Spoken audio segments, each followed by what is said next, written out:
할렐루야. 사랑하는 성도 여러분, 평안한 하루 보내고 계십니까? 오늘은 잠언 23장 말씀으로 함께 은혜를 나누고자 합니다. 제가 봉독하겠습니다. 내가 관원과 함께 앉아 음식을 먹게 되거든 삼가 내 앞에 있는 자가 누구인지를 생각하며 내가 만일 음식을 탐하는 자이거든 내 목에 칼을 둘 것이니라. 그의 맛있는 음식을 탐하지 말라. 그것은 속이는 음식이니라. 부자 되기에 애쓰지 말고 내 사사로운 지혜를 버릴지어다. 내가 어찌 허무한 것에 주목하겠느냐. 정령이 재물은 스스로 날개를 내어 하늘을 나는 독수리처럼 날아가리라. 악한 눈이 있는 자의 음식을 먹지 말며 그의 맛있는 음식을 탐하지 말지어다. 대저 그 마음의 생각이 어떠하면 그 위인도 그러한즉 그가 내게 먹고 마시라 할지라도 그의 마음은 너와 함께하지 아니함이라.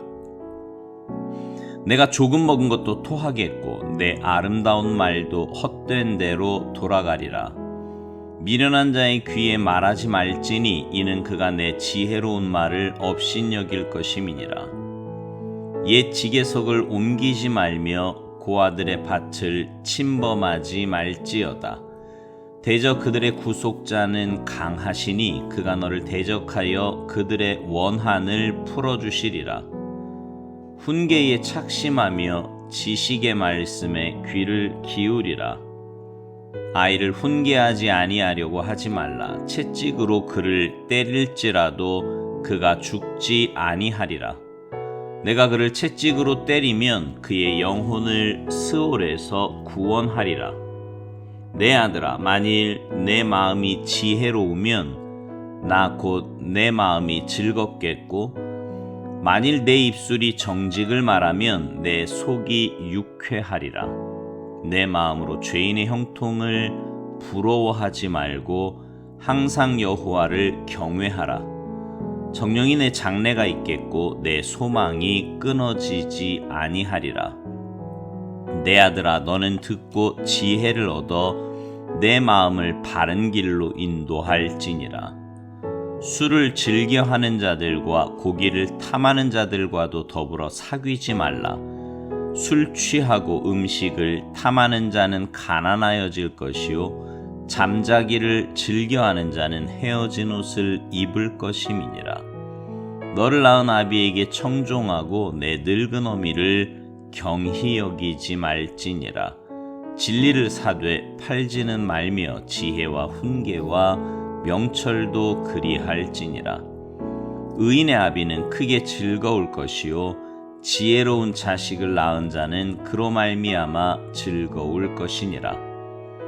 내 부모를 즐겁게 하며 너를 낳은 어미를 기쁘게 하라. 내 아들아, 내 마음을 내게 주며 내 눈으로 내 길을 즐거워할지어다. 대저 음녀는 깊은 구덩이요 이방 여인은 좁은 함정이라. 참으로 그는 강도같이 매복하며 사람들 중에 사악한 자가 많아지게 하느니라. 재앙이 뉘게 있느뇨 근심이 뉘게 있느뇨 분쟁이 뉘게 있느뇨 원망이 뉘게 있느뇨 까닭 없는 상처가 뉘게 있느뇨 붉은 눈이 뉘게 있느뇨 술에 잠긴 자에게 있고 혼합한 술을 구하러 다니는 자에게 있느니라. 포도주는 붉고 잔에서 번쩍이며 순하게 내려가나니 너는 그것을 보지도 말지어다. 그것이 마침내 뱀같이 물 것이요 독사같이 쏠 것이며 또 내 눈에는 괴이한 것이 보일 것이요 내 마음은 구부러진 말을 할 것이며 너는 바다 가운데 누운 자 같을 것이요 돛대 위에 누운 자 같을 것이며 내가 스스로 말하기를 사람이 나를 때려도 나는 아프지 아니하고 나를 상하게 하여도 내게 감각이 없도다. 내가 언제나 깰까 다시 술을 찾겠다 하리라. 아멘. 여러분은 살아가시면서 정말 부러운 사람이 누구였습니까? 아마 우리는 내가 가지지 못한 것을 다른 사람이 가진 것을 볼 때 많이 부러워할 겁니다. 우리가 부러워하는 것들을 좀 요약해 보면 돈이 많은 부자나 또 높은 명예를 가진 사람, 재주가 많은 사람, 머리가 좋은 사람, 건강한 사람, 얼굴이 잘생긴 사람, 자녀가 크게 성공한 사람 등 다양한 경우가 있을 겁니다. 아마 어린 학생들은 멋진 남자친구나 예쁜 여자친구를 사귀는 친구들을 부러워하기도 하겠지요. 여러분들은 어떤 것이 가장 부러움의 대상입니까?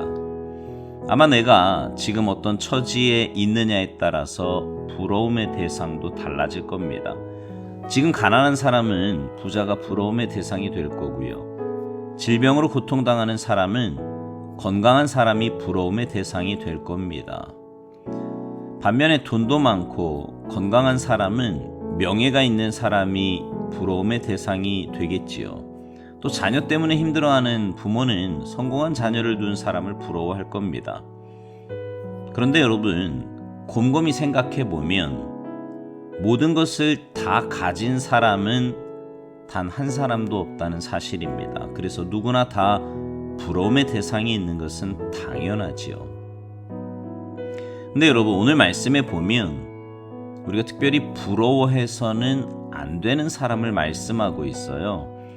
17절을 보세요. 내 마음으로 죄인의 형통을 부러워하지 말고 항상 여호와를 경외하라. 단지 내가 가지지 못한 것을 다른 사람이 가졌다고 해서 무조건 부러워하지 말라는 거예요. 예를 들어서 정직하지 못하고 남에게 고통스러운 눈물을 흘리게 하면서 돈을 벌고 부자가 된 사람이 있다면 그런 사람은 부러워하지 말라는 겁니다. 내가 비록 부자는 아니지만 정직하고 성실하게 돈을 벌며 사는 것이 불의한 방법으로 부자가 된 사람보다 훨씬 낫다는 거지요. 오늘 본문 4, 5절에는 우리가 재물에 대하여 어떤 자세를 가지고 살아야 하는지 말씀하고 있습니다. 부자 되기에 쓰지 말고 내 사사로운 재물을 버릴지어다. 내가 어찌 허무한 것에 주목하겠느냐. 정령이 재물은 스스로 날개를 내어 하늘을 나는 독수리처럼 날아가리라. 하나님이 때로 재물의 복을 주시기도 하지만 우리는 기본적으로 부자가 되기를 애쓰지 말고 부러워하지 말라는 겁니다. 내가 아무리 큰 재물을 쌓았어도 하나님이 한번 바람을 부시면 하루아침에도 다 날아갈 수 있다는 거예요. 그래서 재물을 쌓으려고 노력하기보다는 내가 가지고 있는 재물이 많으면 많은 대로 또 적으면 적은 대로 이웃과 서로 나누고 베풀며 사는 것이 복된 삶이라는 겁니다. 여러분, 예수 믿는 사람은요, 부자로 살든지 아니면 가난하게 살든지 건강하든지 아니면 연약하든지 지위가 높든지 아니면 지위가 낮든지 자녀가 성공을 했든지 아니면 실패를 했든지 다 하나님의 눈으로 볼 때는 그런 일들을 통해서 하나님이 이루실 계획이 진행되고 있다는 겁니다. 그럼 우리를 위한 하나님의 계획이 뭐예요? 로마서 8장 28절 우리가 알거니와 하나님을 사랑하는 자 곧 그의 뜻대로 부르심을 입은 자들에게는 모든 것이 합력하여 선을 이루느니라. 인간의 눈으로 볼 때는 일이 잘 안 풀리는 것처럼 보이고 실패로 보이는 일들도 결국은 하나님께서 그 일들을 통해서 좋은 결과를 만들어내신다는 겁니다. 하나님 보시기에 말이죠. 그러므로 그리스도인들은 하나님의 눈으로 볼 때에 항상 형통한 사람들이라는 거예요. 따라서 우리가 할 일은 일이 잘 풀리지 않는다고 불평불만에 빠질 것이 아니라 요셉처럼 어떠한 상황에서도 정직하고 성실하게 일하면 되는 겁니다. 또 사도 바울처럼 어떠한 상황에서도 감사하며 하나님이 주신 사명을 충성되게 감당하면 되는 거예요. 그러면 하나님은 하나님의 때에 우리에게 가장 좋은 것을 선물로 주신다는 사실입니다. 그리고 그리스도인은 누군가를 부러워하면서 사는 사람이 아니에요. 세상 사람들이 내가 가지지 못한 특별한 것을 가졌다고 할지라도 우리 그리스도인들은 세상 사람들이 갖지 못한 최고의 것을 이미 가지고 있는 사람들입니다. 그것은 바로 예수 그리스도를 통해서 얻게 된 영원한 생명이지요. 우리는 이 땅에서 잠깐의 생명이 아니라 영원한 생명을 이미 얻은 사람들이다 이 말입니다. 우리 모두 이미 형통한 삶을 살고 있다는 믿음을 가지고 어떠한 상황에서도 요셉처럼 정직하고 성실하게, 또 바울처럼 감사하며 충성되게 살아가며 결국 없어지고 사라질 것들을 붙들고 살아가는 그 사람들에게 영원한 구원의 생명을 전하며 살아가는 형통한 삶을 살아가시기를 주님의 이름으로 축복합니다.